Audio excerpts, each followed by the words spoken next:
আমাকে দুঃখের শ্লোক কে শোনাবে? কে দেখাবে আমাকে দুঃখের চিহ্ন কি এমন? দুঃখ তো আমার সেই জন্ম থেকে জীবনের একমাত্র মৌলিক কাহিনী। আমার শৈশব বলে কিছু নেই, আমার কৈশোর বলে কিছু নেই, আছে শুধু বিষাদের গহীন বিস্তার।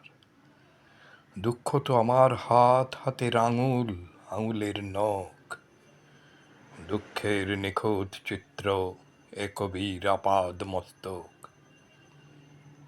আমার দুঃখ আছে, কিন্তু আমি দুঃখী নই।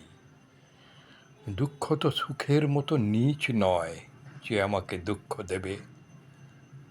আমার এক একটি দুঃখ এক একটি দেশলাই কাঠির মতন, অবয়ব সাজিয়েছে ভয়ঙ্কর সুন্দরের কালো কালো অগ্নিতিলকে। পাঁজরের নাম করে ওসব সঙ্গোপনে সাজিয়ে রেখেছি আমি সেফটি ম্যাচের মতো আমার বুকে।